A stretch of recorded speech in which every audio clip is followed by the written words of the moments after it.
All right. Well, it's 6 o'clock, so I think we should probably get started. I know there's a couple people who are joining us this evening.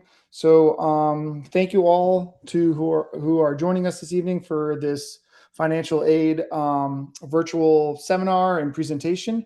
My name is Brian Dayton. I'm a school counselor at the high school, and I'm also the program associate for the counseling department at Greenwich High and for the middle school team. With me tonight is Maureen Bonato. She's a director of operations for the Greenwich Scholarship Association, and Patrick Orr, who's an admissions representative from Center College down in Kentucky, right, Patrick? All right. So, really quickly, just have a little bit of background about who's presenting here for us. So, we're going to start off with actually Maureen's going to share. And like I said, she's the director of operations for the Greenwich Scholarship Association. The GSA is a local nonprofit organization that awards scholarships annually to Greenwich students to help them attend college. And just last year in 2005, the GSA matched over $763,000 in scholarships for 79 of our graduating seniors. So it's really, really, really amazing help. So I'm going to have Maureen talk in just a minute, but just also want to introduce Patrick real quick and give a little bit of background about him. He is the Senior Associate Director of Admissions and Director of Scholarship Recruitment for Center College in Danville, Kentucky. Center College is a small school with about 1,400 students that come from 47 states across the country and 33 countries globally.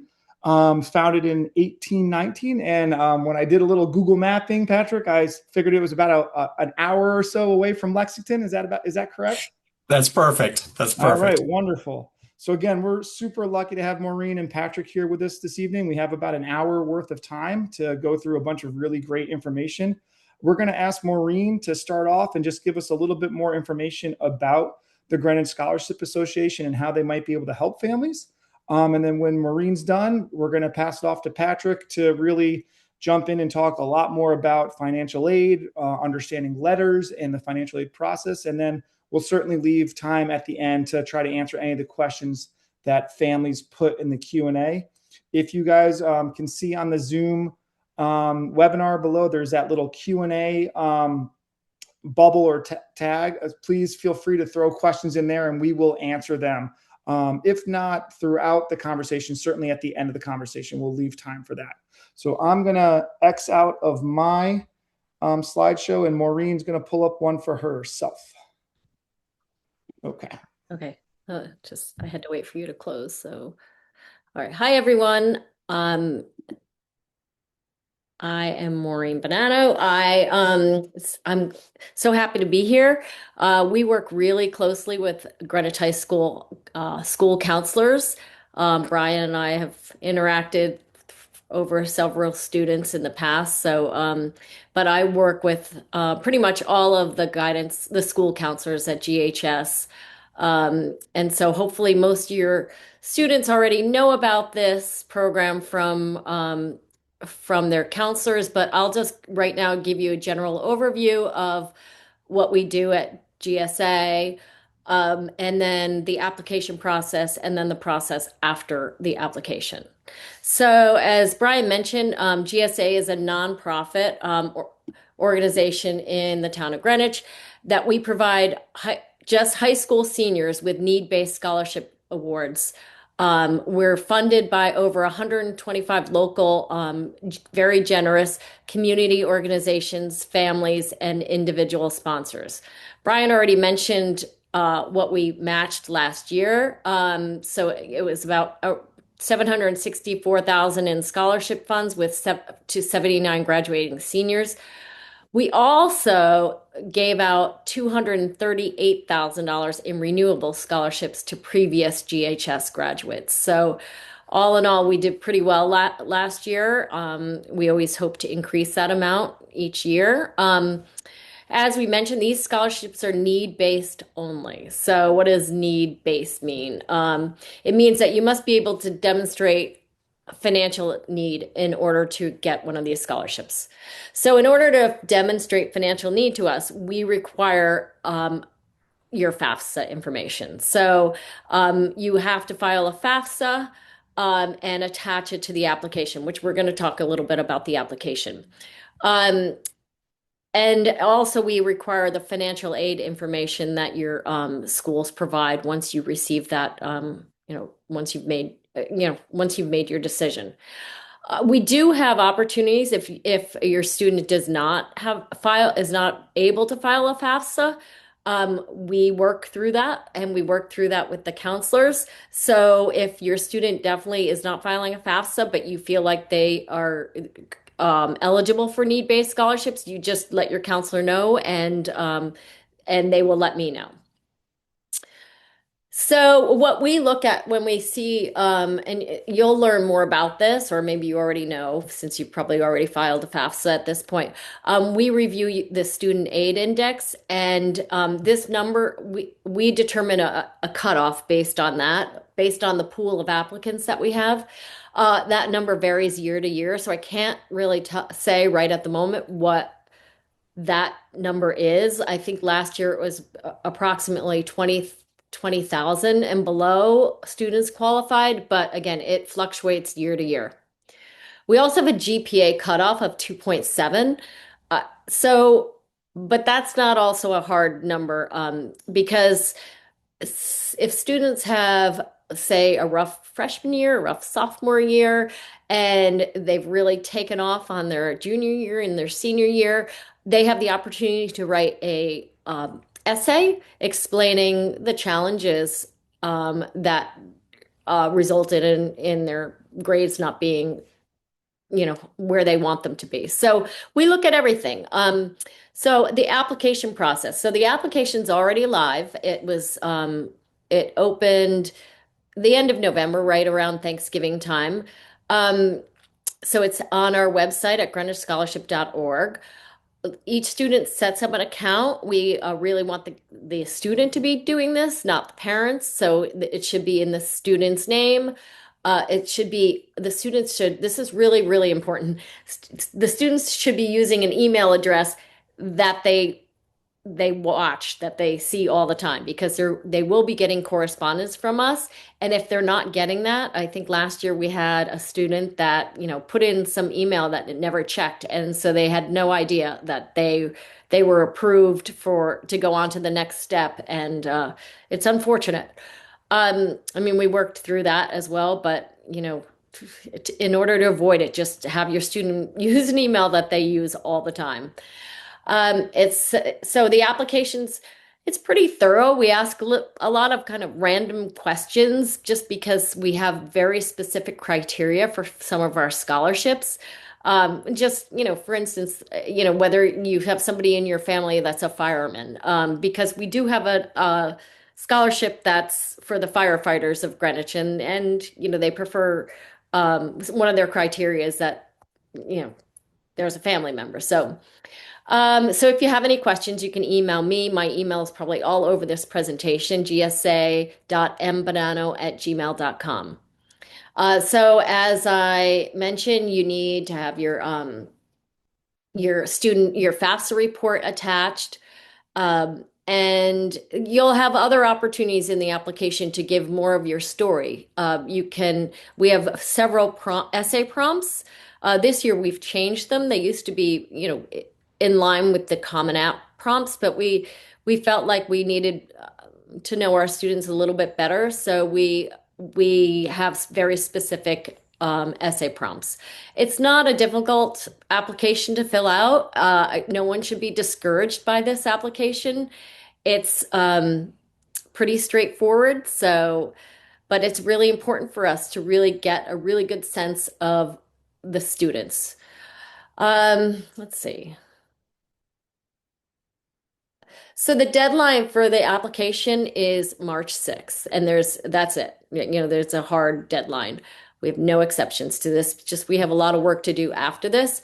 You'll receive an email letting you know that your application's been complete or is incomplete, and whether you qualify. So we'll review all of the students and we'll determine where our need-based SAI is, and we'll go from there. So the students that do qualify will then be required to attend an interview. It's an in-person interview at Greenwich High School. We do this on April 30th. Students will get an email. Really important. This is a really important thing because this is what happened last year. One student wasn't aware of this, that it was mandatory and hadn't checked her email.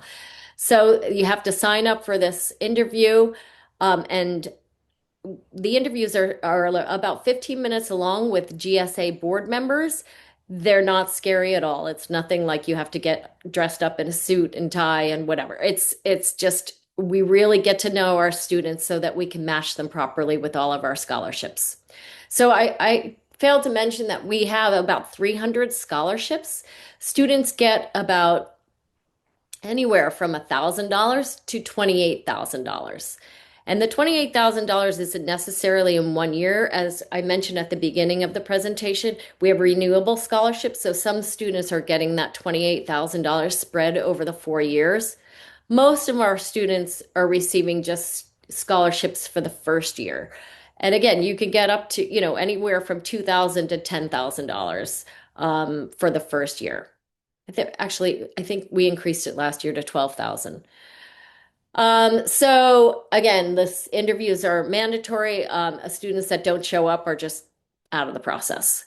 And so we also require, as I mentioned, the financial aid packages from the school. So we determine the amount of the scholarship based on the financial aid package. That's the amount of money that the student is receiving from the government, from the school, and we take a thorough look at everything.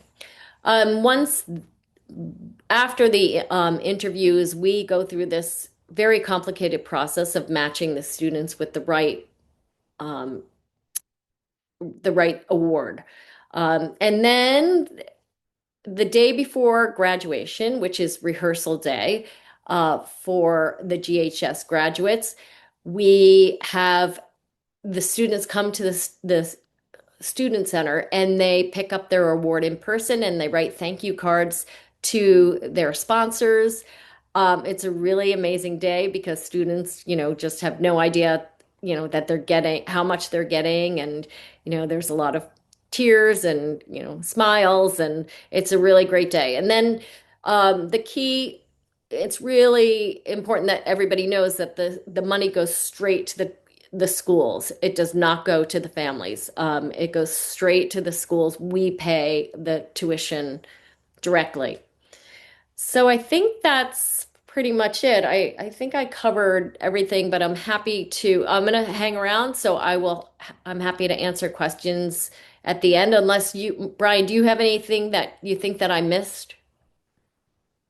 Maureen, thank you so much. I was just simply going to add that it's not uncommon for the students at the high school to have some questions about the GSA. And as is often the case with a lot of our students, the first person they turn to is their school counselor. So, if you or your child has any questions that can't be answered in this, call this evening, and certainly maybe you can't find on the website, please reach out to your school counselor. That individual will certainly get you the answer or get you in touch with a person to get you the proper answer. Jen Lynch, who's one of our counselors at the high school in Sheldon House, is the liaison between the GSA and the school at large. So she's another really great resource. But again, as always, reach out to your counselor if you have any questions, and we'll find that information for you. And the GSA, you can find a link to their website on the Greenwich High School webpage as well. So there's always lots of ways to get to learn a little bit more about the GSA. So I didn't see any questions yet in our little Q&A section, Maureen, but maybe some will come up towards the end of our conversation tonight. Thanks. And we always put information in the, what is it called? The College and Career newsletter. The newsletter. Yeah. So the information about when the application is due, the reminders in there every week. Awesome.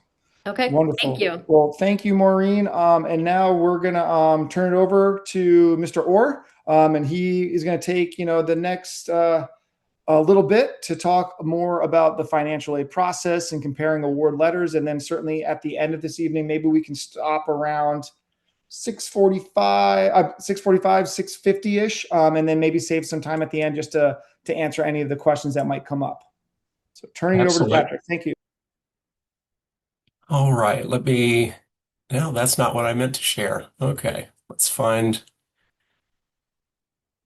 how do I get this?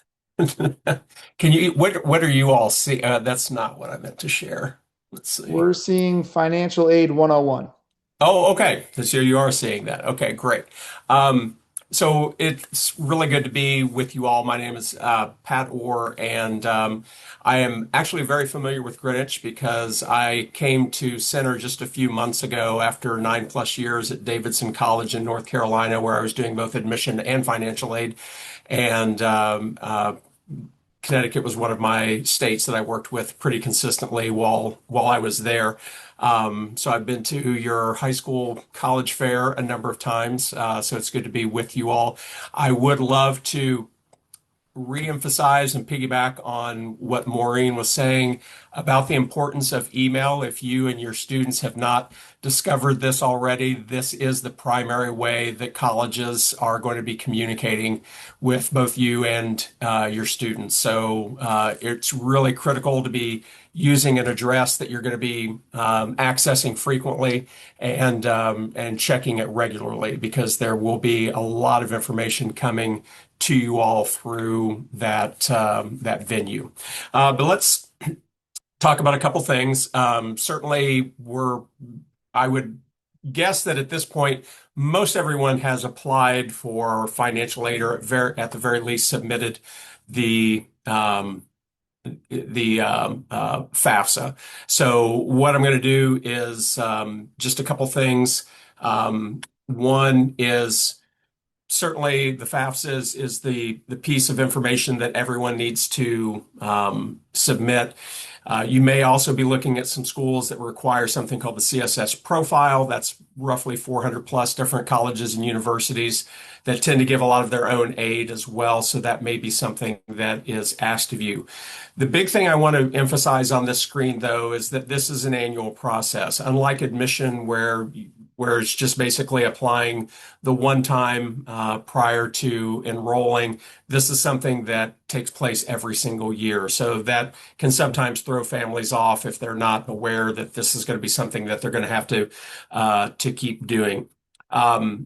Each year, both the FAFSA and the CSS profile are usually available right around October 1. So I always encourage families to try and do this as quickly as possible, because then as you get closer to the holidays and the new year and things like that, everything seems to get busier and pile up. So if you can take care of this early on, you're going to put yourself in a much better situation than if you're waiting until later. One of the reasons I also want to do this is because when families are getting financial aid offers or packages, typically, sometimes they're looking at one big cost, sometimes they're being able to see it broken out. But when we're talking about costs, we're also talking about two things. We're talking about direct costs, and those typically are costs that you're going to be able to see on the website and have specific numbers. So things like tuition, housing, meals, those type of things. But as we all know, college is going to be costing more than that. And so there are also these indirect costs: books and supplies, transportation, miscellaneous personal expenses. Each school is going to come up with a number that they consider sort of like their general indirect cost amount. And so it's important when you're looking at a number on a financial aid offer or financial aid package, are you looking at just direct costs, or are you looking at the full cost of attendance? So it's important to kind of have an understanding of what's the number that you're actually looking at. Like Maureen was saying, there are also you all are extremely fortunate to have something like the GSA, but like Brian was saying, one of the things that I certainly encourage students to do is, if they have questions about outside scholarships, outside resources, and that covers basically the gamut of things, as long as they're not being offered by the college, the federal or state government. is to go and talk with your counseling office, because those are the folks who are going to have the best understanding of typically year in and year out what's being offered, and to have it all sort of compiled in something like the GSA is amazing. So definitely I would encourage everyone to be taking advantage of that. Schools will treat outside scholarships differently. Like Maureen was saying, that with a lot of outside scholarships, they typically are paid directly to the school. Many schools will ask to have you inform them of if you're going to be receiving outside awards, because that way they can let their business office know. Because if sometimes if just a check shows up, they may not know where it's coming from, and it may delay it actually being applied to a bill or an account. So it's also important, if you're receiving outside scholarship awards, to let the schools know about that, because it can also then have possibly some impact on your financial aid. Sometimes if there's a gap between what the school's offering and what you need, it may be used to help fill in that gap. Sometimes it can replace loans and work study and reduce those amount.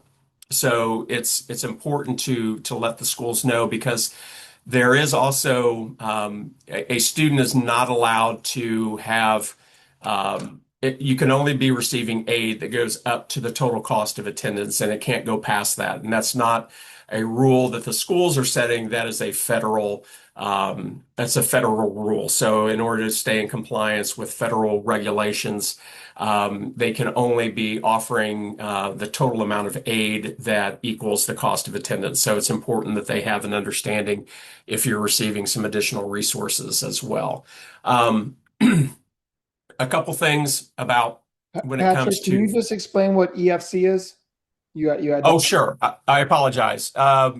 So a couple different things when it comes to terminology. Before, there was a student aid index, which is now the terminology on the FAFSA. It used to be called the EFC, the Expected Family Contribution. That you will hear that still being thrown around a lot, because it was around for so long that for many people that is the default terminology, and it's very embedded. So you will more often probably hear people say EFC, or Expected Family Contribution, than Student Aid Index or SAI. It's also still being used in a lot of areas where if it's a school that's using something like the CSS profile or things like that, or if you're just got, if you're talking with the general public, I think many are going to be more familiar with the the terms EFC, or Expected Family Contribution. So just having some understanding of that terminology when you're going into this process as well. I quickly wanted to talk about 529 plans, because there are a number of families that use those. There's also some misunderstanding about how to report those. It's important to realize that the plans are the asset of the owner, not the beneficiary. So if you have a parent who has started this 529 plan, that is a parent resource and should be reported as a parent asset, not a student asset. And the reason I bring this up is because when on both the FAFSA and the CSS profile, when they are calculating what you're able to contribute, typically assets are assessed at roughly about, in general, 5% or so, if they're a parent asset. Student assets on the FAFSA are generally assessed at about 20%, and on the CSS profile at about 25%. So I want to make sure that you have those in the right place, so that you're not accidentally being assessed a higher amount when that's not what's supposed to be happening. On the FAFSA, even when it is the student who has their own 529, they've started it themselves. it is still going to be counted as a parent asset. So it's still important to know that that's where it's going to be reported.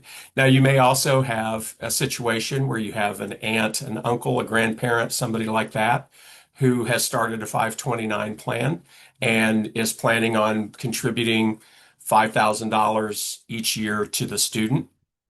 Um, it's important to know that you do not report that person's 529 as an asset, but when it comes time to report your income for that particular year, the student will report that $5,000 as basically untaxed income, money received. So it's just important to have that understanding. Um, Certainly, a lot of schools are offering merit-based scholarships. I I would assume at this point, probably most people have been submitting applications or been doing that. If you haven't, again, I would make sure that you are well aware of what deadlines are, because some schools can be a little forgiving if a student is a day or 2 or 3 days late. Others will be very hard on what their cutoff deadlines are. So if you're looking at different scholarships and you know those deadlines are coming up, I would really pay attention to when those deadlines are, because I would assume that most of those, if they haven't already passed, will be rapidly approaching. A couple things to know about merit scholarships. Um, Not every school is going to be offering them. Um, Center, we don't have quite the footprint outside of Kentucky and surrounding states. So we generally offer merit scholarships as a way of generating more interest. There are when I was at Davidson, which had a much larger national profile, only about 5% of the incoming class received something that could be classified as a merit scholarship. So there will be a lot of different variations in schools and what they may offer in terms of merit scholarships. And again, a big part of this is their position in sort of that higher ed marketplace selectivity level. A lot of schools now are moving more toward a need-based model rather than a merit model. And so just those general things are something to keep in mind. If you're still looking to apply for scholarships, much like your application for admission, the students that do best in these in scholarship processes are putting together a well-crafted application. They are usually in contact and have demonstrated interest in that particular school, and the person that they are presenting on paper is who the people at the college are going to be meeting if they end up doing Zoom interviews or end up doing on-campus interviews or things like that. We certainly have instances where the person that we really got to know and like on paper was not at all who we ended up meeting through Zoom or in person through a campus interview. So you want to make sure that you're presenting who you actually are through that process. Certainly, there are athletic scholarships. Davidson was a Division I school, so that was really my introduction into a lot of Division I. Important to know if you are going down this avenue that athletic scholarships are determined by the athletic department and the coaches. They are not determined by the Office of Admission or the financial aid office. So if you have, and I'm assuming most folks that are pursuing that have already done so, but this may be for younger siblings. If you are going down this road, just realize that this is going to be a conversation between you and the coaches, not necessarily between you and the athletic or admission or athletic staff or financial aid staff. Like many merit scholarships, annually renewable. Most people assume when they hear athletic scholarship, they're assuming full scholarship. The vast majority of them are actually partial scholarships and maybe as small as $100. So also having that understanding going into the process. If you have a student who has received an athletic scholarship or a merit scholarship, a couple things that I always encourage you to have a conversation with the school to sort a few things out. One, is the scholarship renewable? There are scholarships out there that some schools will offer that are just first year only. So it's important to understand if this is going to be a renewable scholarship. If it is a renewable scholarship, what are the requirements in order to keep that scholarship? Do I have to maintain a certain GPA? Do I have to have a particular major? Is there some type of participation requirement that I need to be doing? So important to have that understanding.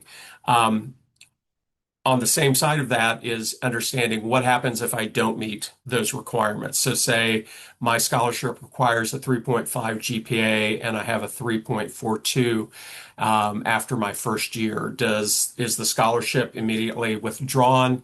Is there a probationary period? Is that probationary period a semester? Is it a year? What do I need to do if I'm able to get back in the good graces of the school and certainly my parents as well. And then lastly, will the scholarship affect need-based aid eligibility? Meaning, if it's a merit scholarship, will it stack on top of any need-based aid I'm getting, or will it just be part of my overall financial aid package? So understanding how that it may be used in a financial aid offer or financial aid package.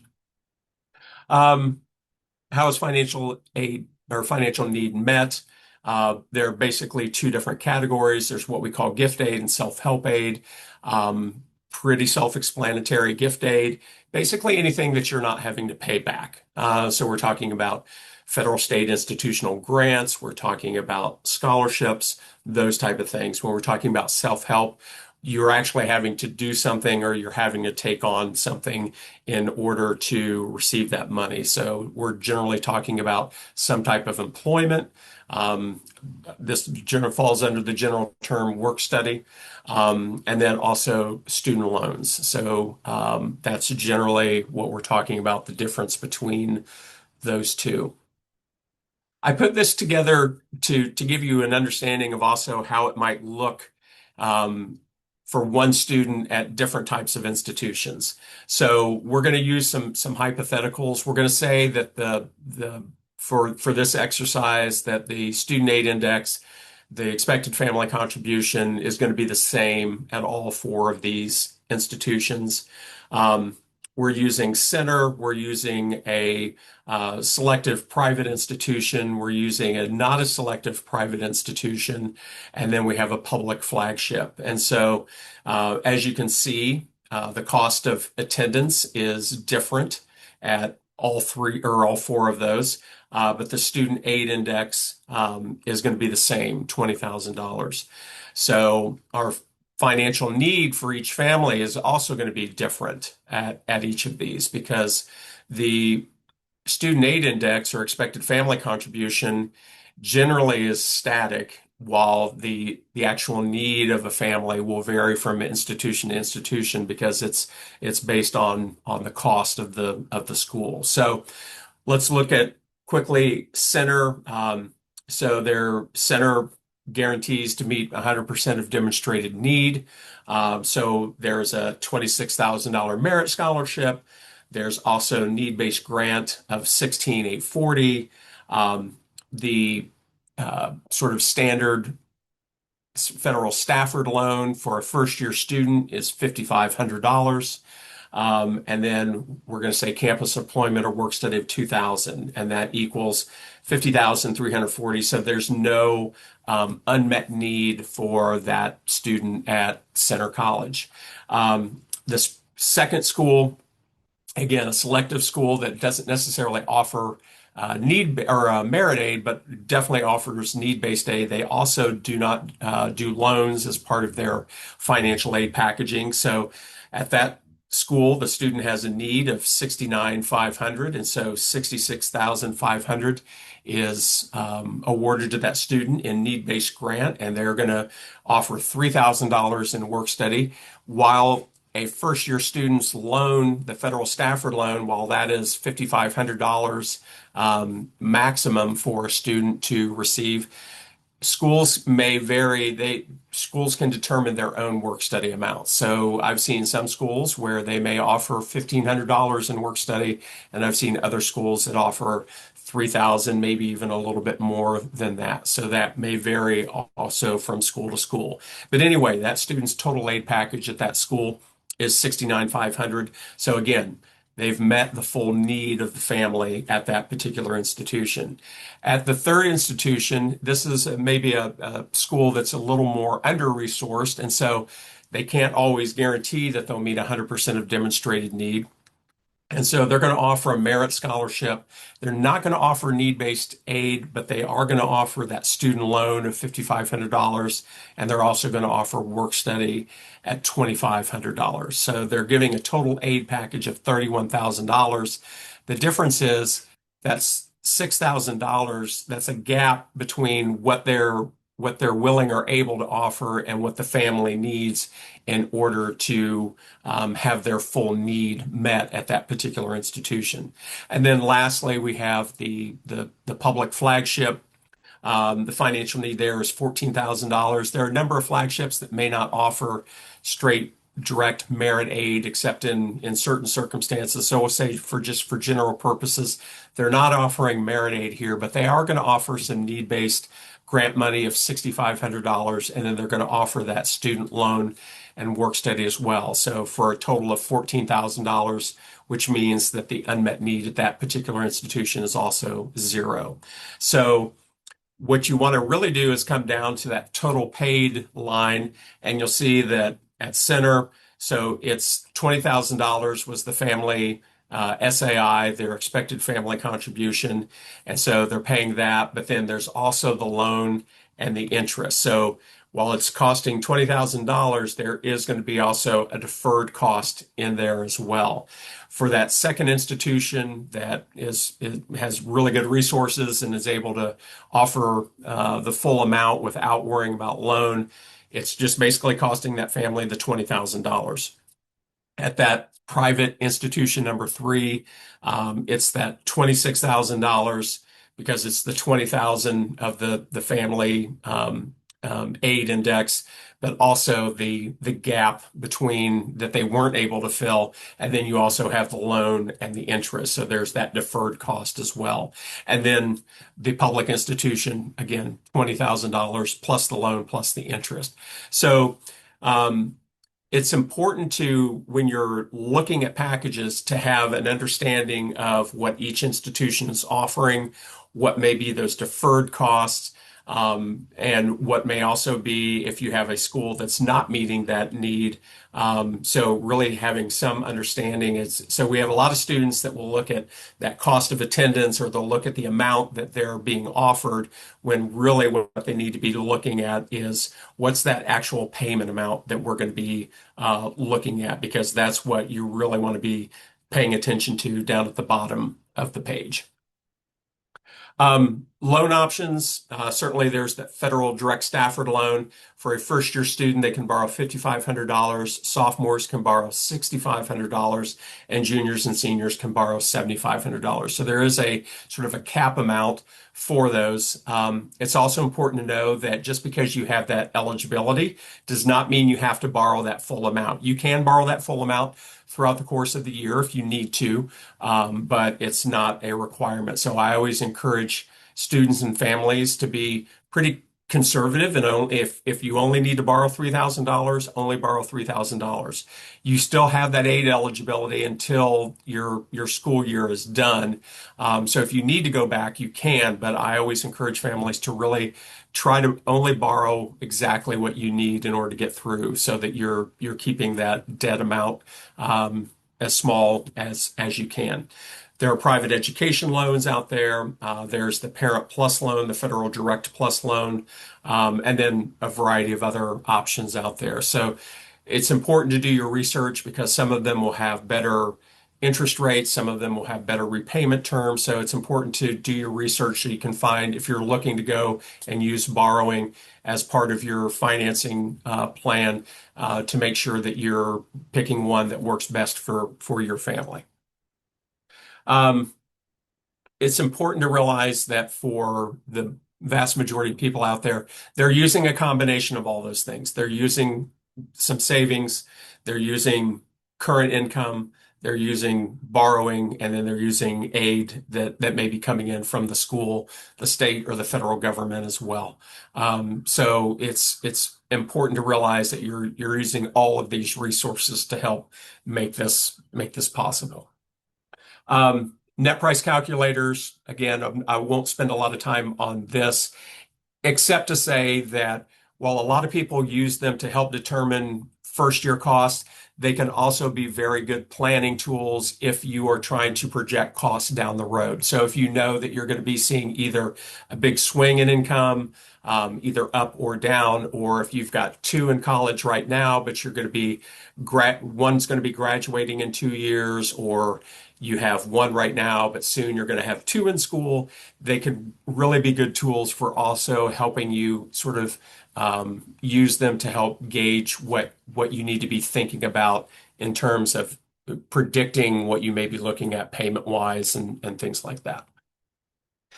Just some other tools, not talking about GSA here, but more of those just out and about scholarship programs where they're charging costs, so they're doing things like that.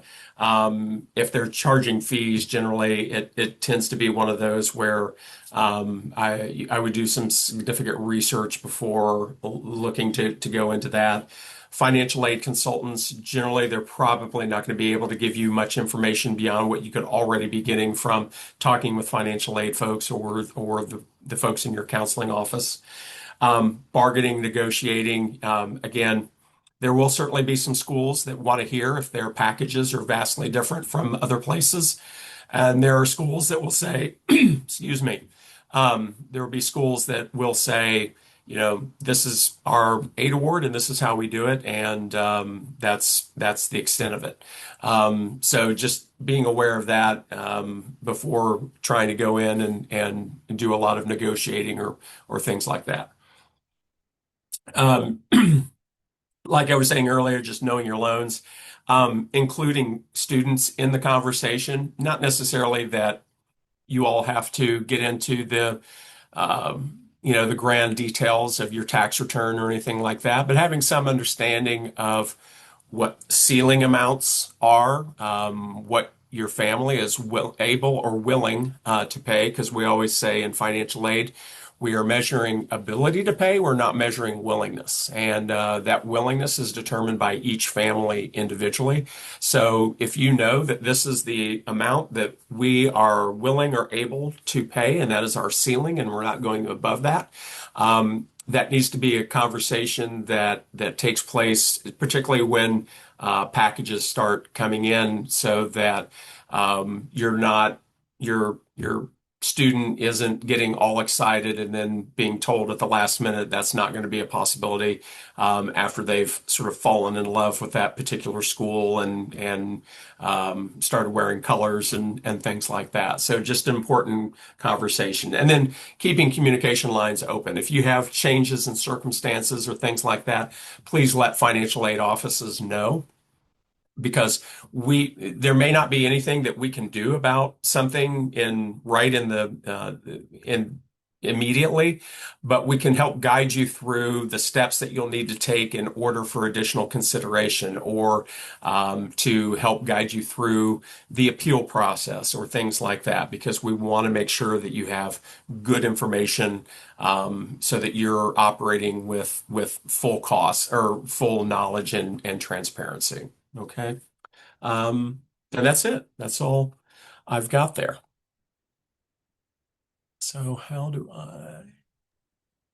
Thank you, Patrick, for all that information. Like I think, obviously a lot of really good information there. I think it goes without saying that if you had a student applying to Center College and they they had questions or needed to better understand the financial award package that you guys offered, reach out to the financial aid office, right? And their admissions rep. I think, I really feel comfortable saying any college and any admissions team and any financial aid office would welcome that conversation to help explain and break down all the different pieces of data for the child that we're thinking about. And I've had a lot of families come to me and ask me to explain it all. And while I know some of it and a good deal of it, I don't know everything, and I don't do it for a living like you do every day and your team does every day. So again, I really encourage the families to go directly to the college or university and reach out to their rep and their admissions officer. And that person will probably do a much better job than I would to help them understand it. So we have, a little bit of time left before we were going to wrap up. And, I would just, we've got a handful of families that are still with us. If you have any questions, there is that little Q&A tag at the bottom underneath all of our pictures. If we'll stay here for a couple more minutes.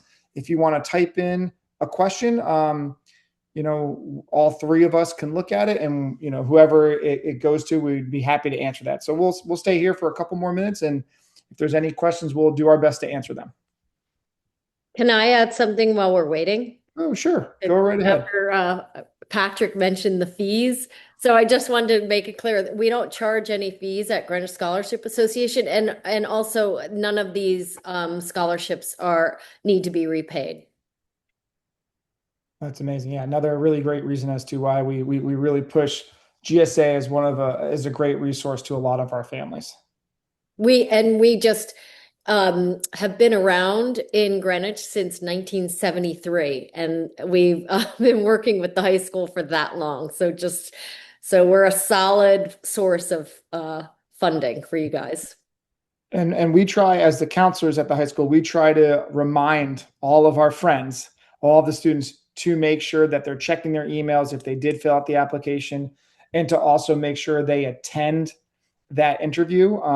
We're lucky that Jen Lynch kind of works with GSA and gives us a list of the boys and girls who do have appointments. And so I remind my caseload of seniors to make sure that they have that appointment on their calendar. But you're right, Maureen, every year there's maybe one or two who does forget. And I do see a question, so we can get to that. That's just a thank you. We appreciate that. Good. We were thorough. Yeah, I think so. All right. I mean, I'm happy to hang maybe for another 2 minutes. We'll give it till 6:50, Patrick and Maureen. And if there's no other questions that come up, maybe we can go have dinner a little bit early tonight. So that would be nice.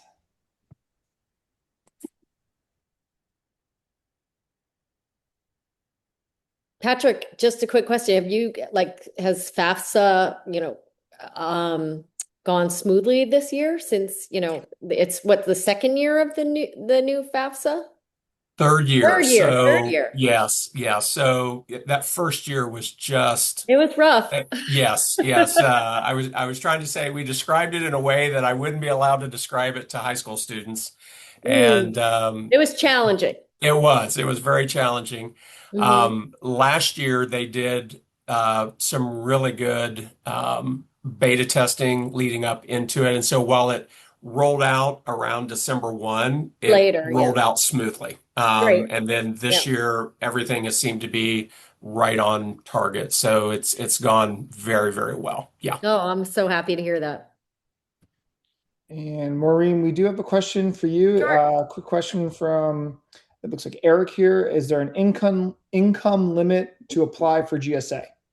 Well, gets back to the FAFSA, and Patrick explained it a little bit more. So your expected family contribution, we take that into consideration. So when we're looking at, all of our applicants, they're just so the answer is yes, there is an income limit.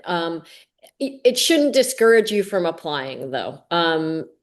I think you should still apply because, again, this marker that we have changes depending on the applicant pool. So Yeah, I don't know. I can't give you the answer to what the income limit is at the moment until I see all the applications. That's why just apply. Yeah, I think it's fair to say what we would tell families as counselors, if you feel like there is going to be a significant financial need to help pay for college, then fill out the application to GSA and make sure you've completed a FAFSA. Because without the FAFSA, it's very hard for GSA to do all the things that they try to do. Yeah, I guess I could say if you're not applying for financial aid, you're at the university, and if you're not applying for a FAFSA, then you shouldn't apply for a Greenwich Scholarship Association scholarship. How's that? That's great. Yeah. All right, guys. Well, it's 7:51. That looks like it's the only question that we have here. So, unless there's any last minute questions, please type it in. I'll stay on for another minute, but thank you to all the families that came and joined us this evening. I hope it was helpful. I definitely found it super helpful to have Patrick and Maureen here. And just once again, thank you for Patrick for taking time out of his evening to join us all the way from Kentucky. And Maureen, we appreciate all that you do for the Scholarship Association. Thank And you. Patrick, best of luck to you guys. Filling your college once again for next year and bringing in all those new freshmen. Yep. Thank you very much. I appreciate it. Thanks. All right, everyone. Hope to Have a see you, nice kids. evening. Your Take kids. care. Thanks. Bye.